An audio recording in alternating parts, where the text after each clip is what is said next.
A society, a group of individuals involved in persistent social interaction or a large social group sharing the same spatial or social territory, typically subject to the same political authority and dominant cultural expectations. Societies are characterized by patterns of relationships, social relations, between individuals who share a distinctive culture and institutions. A given society may be described as the sum total of such relationships among its constituent members. Human social structures are complex and highly cooperative, featuring the specialization of labor via social roles. Societies construct roles and other patterns of behavior by deeming certain actions or concepts acceptable or unacceptable. These expectations around behavior within a given society are known as societal norms. So far as it is collaborative, a society can enable its members to benefit in ways that would otherwise be difficult on an individual basis. Societies vary based on level of technology and type of economic activity. Larger societies with larger food surpluses often exhibit stratification or dominance patterns. Societies can have many different forms of government, various ways of understanding kinship, and different gender roles. Human behavior varies immensely between different societies. Humans shape society, but society in turn shapes human beings. Humans, along with their closest relatives bonobos and chimpanzees, are highly social animals. This biological context suggests that the underlying sociability required for the formation of societies is hardwired into human nature. Human society features high degrees of cooperation, and differs in important ways from groups of chimps and bonobos, including the parental role of males, the use of language to communicate, the specialization of labor and the tendency to build nests, multigenerational camps, town, or cities. Some biologists, including entomologist E.O. Wilson, categorize humans as eusocial, placing humans with ants in the highest level of sociability on the spectrum of animal ethology, although others disagree. Social group living may have evolved in humans due to group selection in physical environments that made survival difficult. In Western sociology, there are three dominant paradigms for understanding society: functionalism, also known as structural functionalism, conflict theory, and symbolic interactionism. In the view of Karl Marx, human beings are intrinsically, necessarily, and by definition social beings who, beyond being gregarious creatures, cannot survive and meet their needs other than through social cooperation and association. Their social characteristics are therefore to a large extent an objectively given fact, stamped on them from birth and affirmed by socialization processes, and, according to Marx, in producing and reproducing their material life, people must necessarily enter into relations of production which are independent of their will.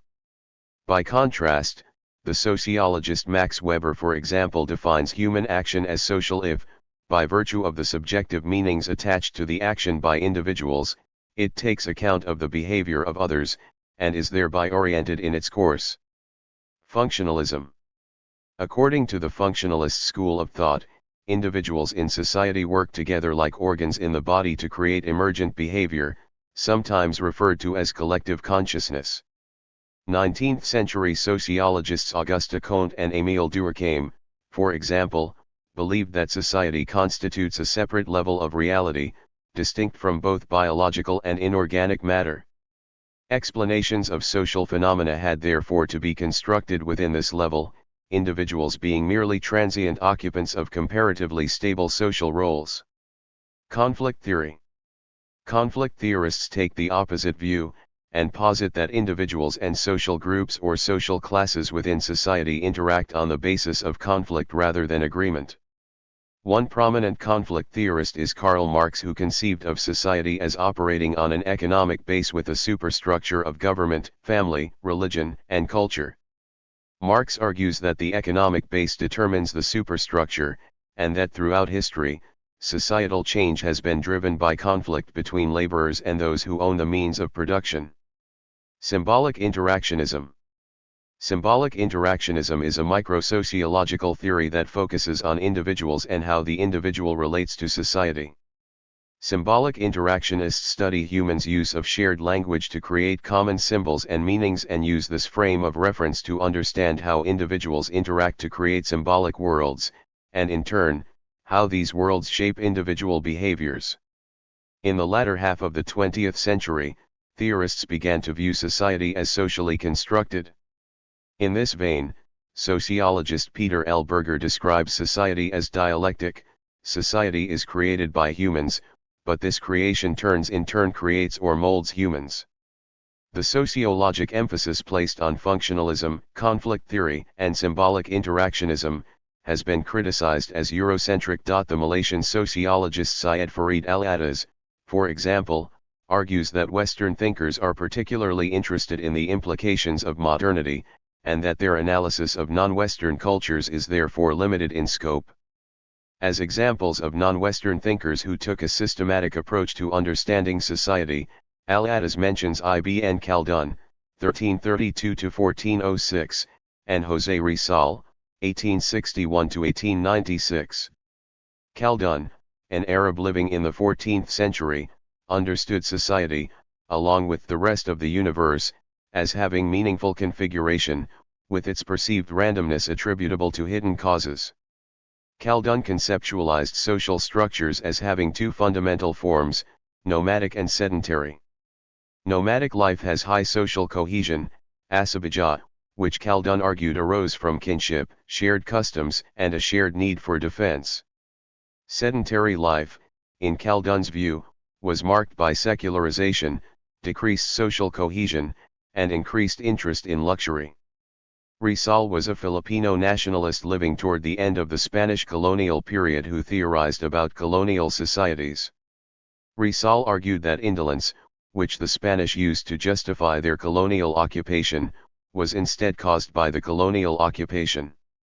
Rizal compared the pre-colonial era, when the Filipinos controlled trade routes and had higher economic activity, to the period of colonial rule, and argued that exploitation, economic disorder, and colonial policies that discouraged farming led to a decreased interest in work.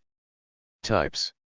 Sociologists tend to classify societies based on their level of technology, and place societies in three broad categories: pre-industrial, industrial, and post-industrial. Subdivisions of these categories vary, and classifications are often based on level of technology, communication, and economy. One example of such a classification comes from sociologist Gerhard Lenski, who lists 1. Hunting and gathering, 2. Horticultural, 3. Agricultural, and 4. Industrial, as well as specialized societies, example fishing or herding. Some cultures have developed over time toward more complex forms of organization and control. This cultural evolution has a profound effect on patterns of community. Hunter-gatherer tribes have, at times, settled around seasonal food stocks to become agrarian villages. Villages have grown to become towns and cities. Cities have turned into city-states and nation-states. However, these processes are not unidirectional. In a pre-industrial society, food production, which is carried out through the use of human and animal labor, is the main economic activity. These societies can be subdivided according to their level of technology and their method of producing food. These subdivisions are hunting and gathering, pastoral, horticultural, and agrarian. Hunting and gathering. The main form of food production in hunter-gatherer societies is the daily collection of wild plants and the hunting of wild animals. Hunter-gatherers move around constantly in search of food. As a result, they do not build permanent villages or create a wide variety of artifacts. The need for mobility also limits the size of these societies, and they usually only form small groups such as bands and tribes, usually with fewer than 50 people per community. Bands and tribes are relatively egalitarian, and decisions are reached through consensus. There are no formal political offices containing real power in band societies, rather a chief is merely a person of influence, and leadership is based on personal qualities. The family forms the main social unit, with most members being related by birth or marriage. The anthropologist Marshall Solins described hunter-gatherers as the original affluent society due to their extended leisure time. Solins estimated that adults in hunter-gatherer societies worked 3 to 5 hours per day. This perspective has been challenged by other researchers, who have pointed out high mortality rates and perennial warfare in hunter-gatherer societies. Proponents of Solins' view argue that the general well-being of humans in hunter-gatherer societies challenges the purported relationship between technological advancement and human progress. Pastoral. Rather than searching for food on a daily basis, members of a pastoral society rely on domesticated herd animals to meet their food needs. Pastoralists typically live a nomadic life, moving their herds from one pasture to another. Community size in pastoral societies is similar to hunter-gatherers, about 50 individuals, but unlike hunter-gatherers, pastoral societies usually consist of multiple communities. The average pastoral society contains thousands of people. This is because pastoral groups tend to live in open areas where movement is easy, which enables political integration. Pastoral societies tend to create a food surplus, and have specialized labor and high levels of inequality. Horticultural. Fruits and vegetables grown in garden plots, that have been cleared from the jungle or forest, provide the main source of food in a horticultural society. These societies have a similar level of technology and complexity to pastoral societies. Along with pastoral societies, horticultural societies emerged about 10,000 years ago, after technological changes of the agricultural revolution made it possible to cultivate crops and raise animals. Horticulturists use human labor and simple tools to cultivate the land for one or more seasons. When the land becomes barren, horticulturists clear a new plot and leave the old plot to revert to its natural state. They may return to the original land several years later and begin the process again. By rotating their garden plots, horticulturists can stay in one area for a long period of time. This allows them to build permanent or semi-permanent villages. As with pastoral societies, surplus food leads to a more complex division of labor. Specialized roles in horticultural societies include craftspeople, shamans, religious leaders, and traders. This role specialization allows horticultural societies to create a variety of artifacts. Scarce, defensible resources can lead to wealth inequalities in horticultural political systems. Agrarian. Agrarian societies use agricultural technological advances to cultivate crops over a large area. Lenski differentiates between horticultural and agrarian societies by the use of the plow. Larger food supplies due to improved technology mean agrarian communities are larger than horticultural communities. A greater food surplus results in towns that become centers of trade. Economic trade in turn leads to increased specialization, including a ruling class, as well as educators, craftspeople, merchants, and religious figures, who do not directly participate in the production of food. Agrarian societies are especially noted for their extremes of social classes and rigid social mobility. As land is the major source of wealth, social hierarchy develops based on land ownership and not labor. The system of stratification is characterized by three coinciding contrasts: governing class versus the masses, urban minority versus peasant majority, and literate minority versus illiterate majority. This results in two distinct subcultures, the urban elite versus the peasant masses. Moreover, this means cultural differences within agrarian societies are greater than differences between them. The landowning strata typically combine government, religious, and military institutions to justify and enforce their ownership, and support elaborate patterns of consumption. Slavery, serfdom, or peonage is commonly the lot of the primary producer. Rulers of agrarian societies often do not manage their empire for the common good or in the name of the public interest, but as property they own. Caste systems, as historically found in South Asia, are associated with agrarian societies, where lifelong agricultural routines depend upon a rigid sense of duty and discipline. The scholar Donald Brown suggests that an emphasis in the modern West on personal liberties and freedoms was in large part a reaction to the steep and rigid stratification of agrarian societies. Industrial. Industrial societies, which emerged in the 18th century in the Industrial Revolution, rely heavily on machines powered by external sources for the mass production of goods. Whereas in pre-industrial societies the majority of labor takes place in primary industries focused on extracting raw materials, farming, fishing, mining, etc., in industrial societies, labor is mostly focused on processing raw materials into finished products. Present-day societies vary in their degree of industrialization, with some using mostly newer energy sources, e.g. coal, oil, and nuclear energy, and others continuing to rely on human and animal power. Industrialization is associated with population booms and the growth of cities. Increased productivity, as well as the stability caused by improved transportation, leads to decreased mortality and resulting population growth. Centralized production of goods in factories and a decreased need for agricultural labor leads to urbanization. Industrial societies are often capitalist, and have high degrees of inequality along with high social mobility, as business people use the market to amass large amounts of wealth.